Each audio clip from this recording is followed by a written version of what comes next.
हजरत उमर जब मिंबर पे खड़े हुए और नई कमीज पहनकर खुतबा देने लगे तो एक नौजवान उठा और कहने लगा, उमर खुतबा देना बंद कर, तकरीर करना बंद कर, खुतबा नहीं देने दूंगा।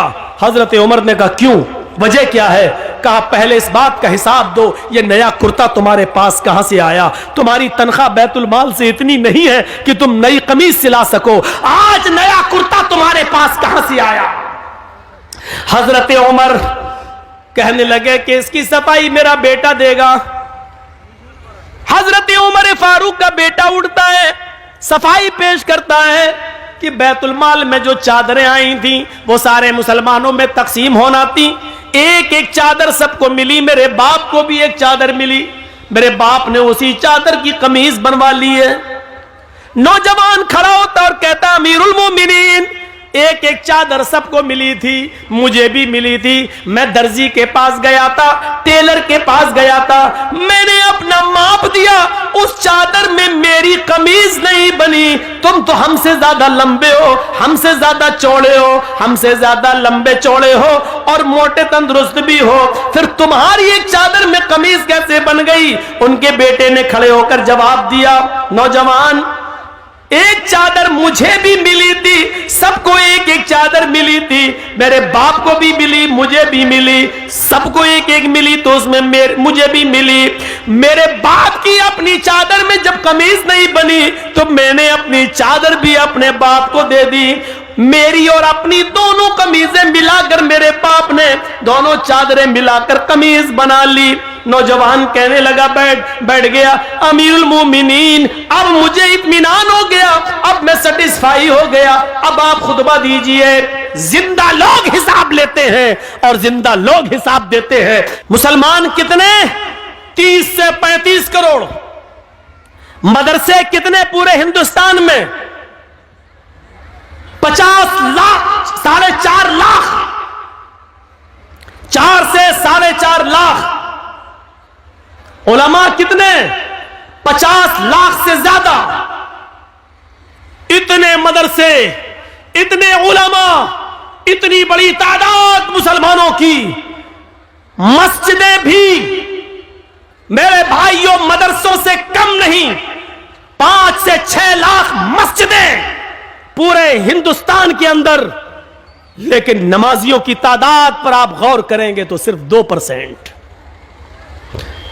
मस्जिदों में नमाज पढ़ने वालों की संख्या 2%, 100 में सिर्फ 2 आदमी, 2 मुसलमान। गौर कर रहे हैं, 30 से 35 करोड़ मुसलमान, 4 से 4.5 लाख मदरसे, 5 से 6 लाख मस्जिदें, 50 से 60 लाख उलमा।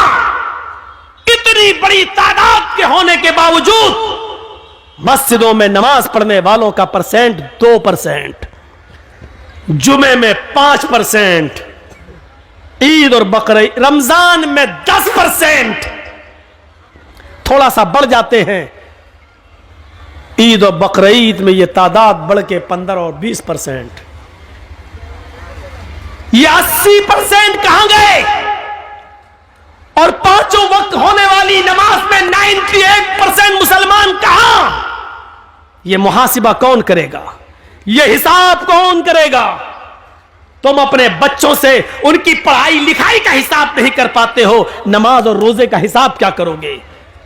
अल्लाह के रसूल ने हिसाब किताब बताया था, जब तुम्हारा बच्चा 7 साल का हो तो नमाज पढ़ने का हुक्म दो, ना पढ़े कोई बात नहीं, कभी पढ़ेगा कभी छोड़ेगा, लेकिन 10 साल का हो तो मार मार के नमाज पढ़ने ले जाओ, अगर नहीं पढ़ता तो मारो।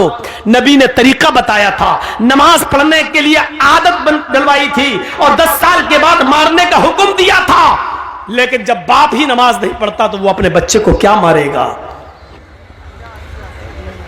है? हम तसव्वुर करें, गुस्सा आता है।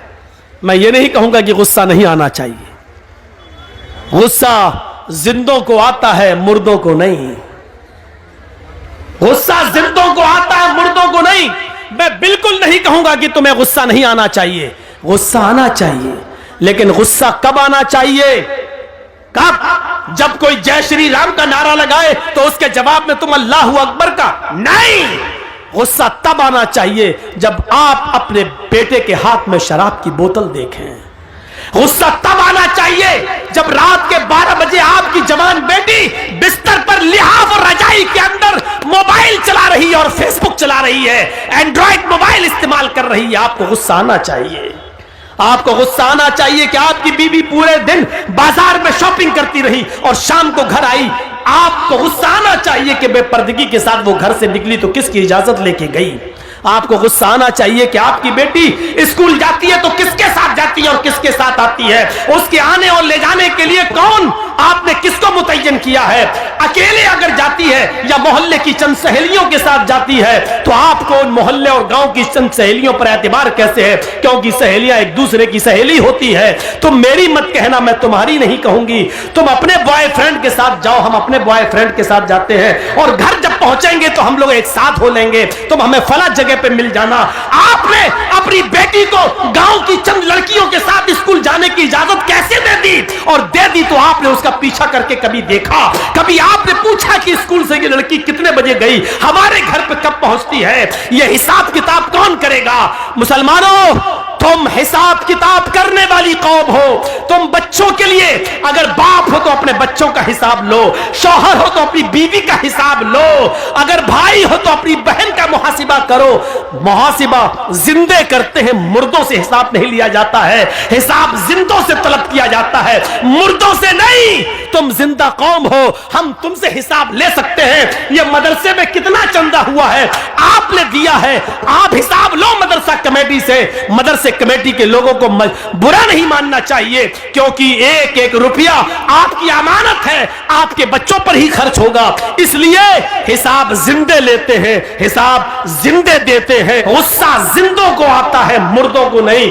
हम नहीं कहते कि गुस्सा दबाओ, हम नहीं कहते कि गुस्से को तुम पी जाओ, हम कहते हैं गुस्सा उठाओ, गुस्सा उभारो, गुस्सा निकालो, भड़ास निकालो, लेकिन जायज जगह पर, नाजायज जगह पर नहीं। अल्लाह के नबी को भी गुस्सा आता था और गुस्सा इतना आता था कि आपकी आंखें सुर्ख हो जाती थी और ऐसा लगता था जैसे किसी ने अनार का रस, अनार का जूस किसी ने नबी अकरम की आंखों में डाल दिया हो।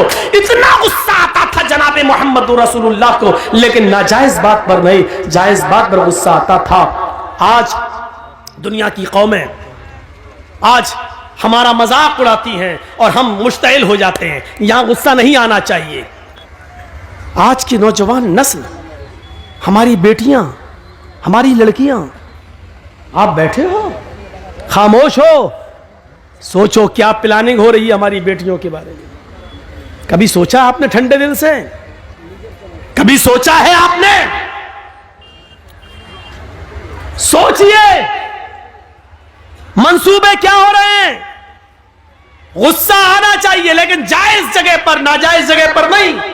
एक आदमी को साथ मिला सरकार का, गवर्नमेंट का, और उस आदमी ने कुरान का मजाक उड़ाया, हमने उसको नंगा किया।